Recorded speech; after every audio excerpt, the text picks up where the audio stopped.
Hi, and welcome to today's talk on the dark, or shall I say, shallow side of human nature.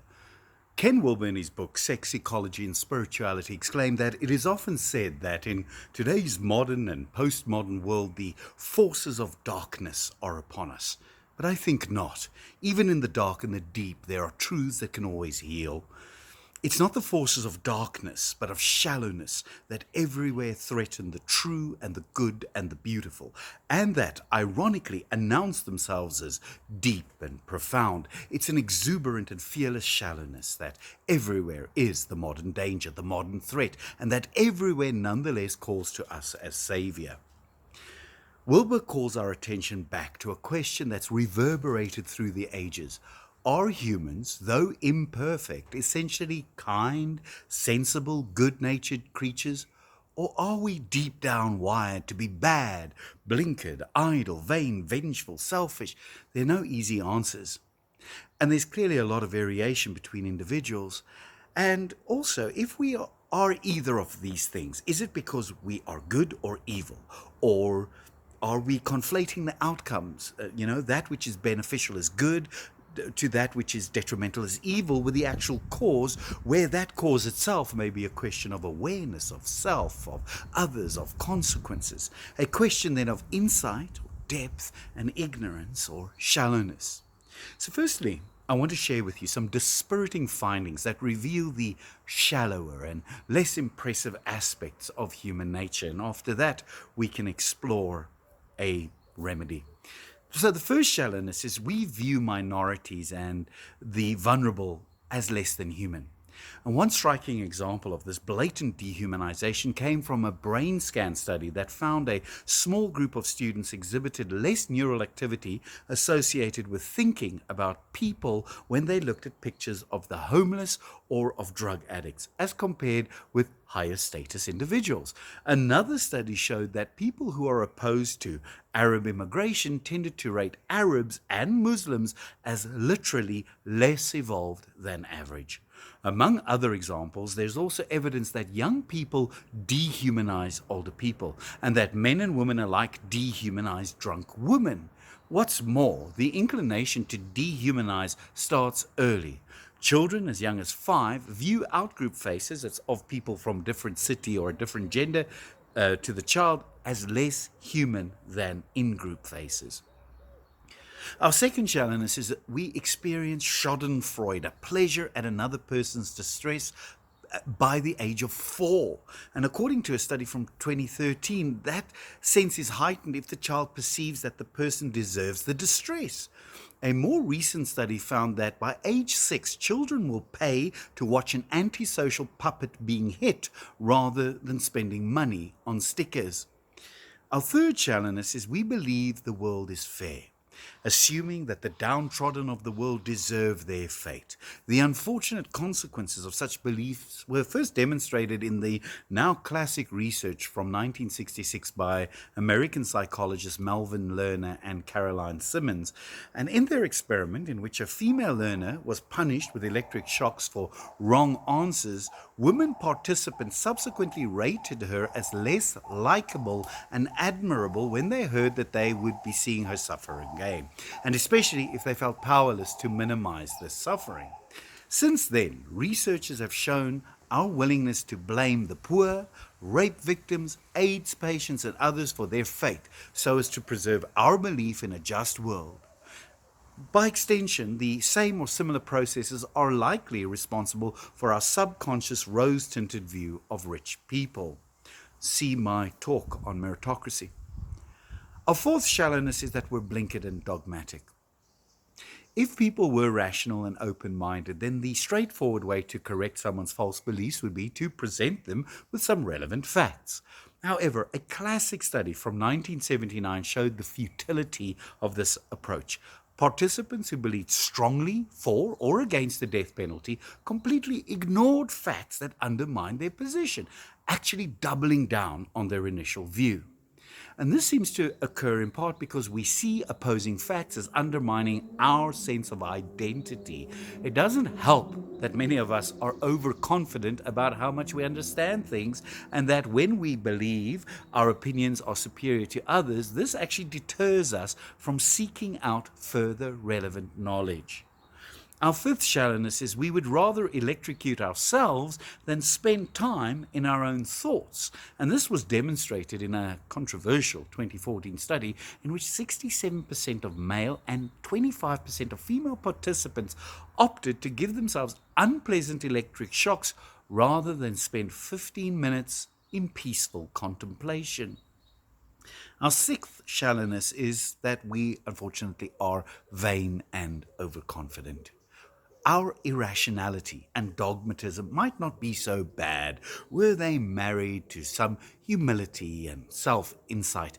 But most of us walk about with inflated views of our abilities and qualities, such as our driving skills, intelligence, and attractiveness, a phenomena that's been dubbed the Lake Wobegon effect after the fictional town where all women are strong, all men are good looking, and all children are above average.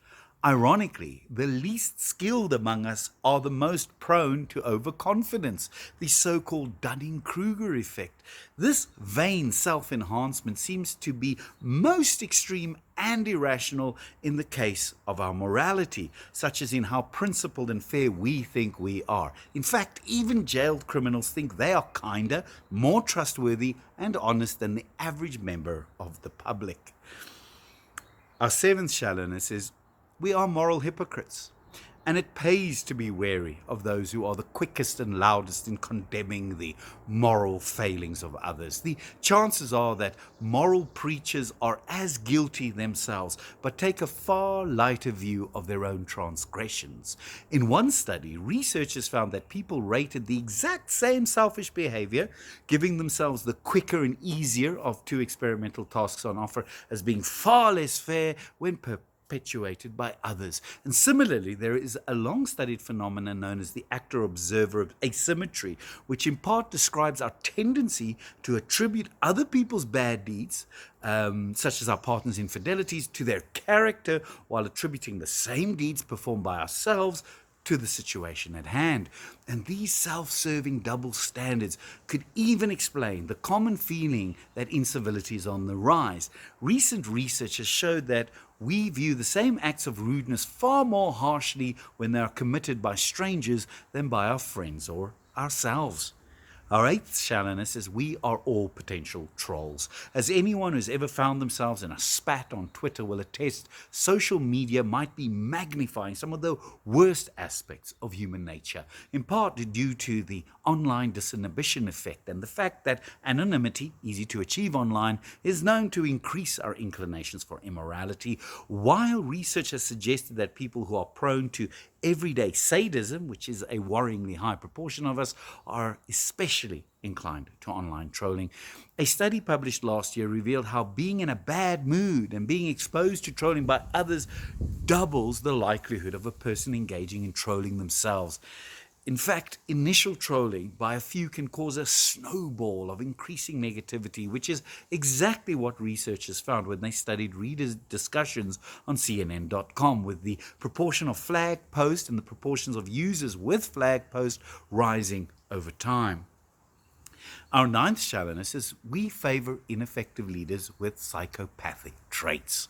The American personality psychologist Dan McAdams recently concluded that the US President Donald Trump's overt aggression and insults have a primal appeal, and that his incendiary tweets are like the charging displays of an alpha male chimp designed to intimidate. If McAdams' assessment is true, it would fit into a wider pattern, the finding that psychopathic traits are more common than average among leaders. Well, take a survey of financial leaders in New York that found they scored highly on psychopathic traits, but lower on and lower than the average in emotional intelligence. And a meta-analysis published this summer concluded that there is indeed a modest but significant link between higher psychopathy and gaining leadership positions, which is important and scary since psychopathy also correlates with poorer leadership. 10th, shallowness. We are actually sexually attracted to people with dark personality traits. Not only do we elect people with psychopathic traits to become our leaders, evidence suggests that men and women are sexually attracted, at least in the short term, to people displaying the so-called dark triad of traits: narcissism, psychopathy, and Machiavellianism, thus risking further propagating these traits. One study found that a man's physical attractiveness to women was increased when he was described as self-interested, manipulative, and insensitive. One theory is that the dark traits successfully communicate mate quality in terms of confidence and the willingness to take risks. Does this matter for the future of our species? Well, perhaps it does. Another paper from 2016 found that those women who were more strongly attracted to narcissistic men's faces tended to have more children. So indeed, it does. Don't, and we shouldn't let this get us too down. I mean, these findings say nothing of the successes that some of us have had in overcoming our baser instincts. In fact, it is arguably by acknowledging and understanding our shortcomings that we can more successfully overcome them and so cultivate the better angles of our nature. There's an idea from Taoism that tells us that the value of things lie in their ma, or negative space. You see, the walls of a room aren't the room. It's the space within that we seek. The clay of the pot is not what we're after, but the hollow within to store and carry what we need. Without questioning our assumptions, we judge books by their cover, people by their appearance. We look at the surface, at the outer shell. We swim in the shallows. We mistake the packaging for the product. And think about it this way. If you ask someone what a car or a cell phone is, they will tell you they are products. And it's this mistake in perception that is often taken advantage of by people selling us things. With a car, the make and the model is the packaging. The real product is transportation. With a cell phone, the make and the model again is the packaging. The actual product is communication. So it is with our awareness of ourself and of others, of culture, of other sentient beings on the planet, of our environment. Where is our focus? Is it on the outer shell or on the inner substance? To quote the Tao Te Ching, it says, "Therefore the great person abides in substance and does not dwell on the thin shell, abides in the real and does not dwell on the flower. Thus they discard and take this." And I believe this is our lifelong quest. And we all succeed at different components of it, at different speeds and to varying degrees. What I see in others is not always a question of how much light is shed on them, but rather the depths of perspective within me, within us, to truly absorb what we perceive. Thank you very much for watching.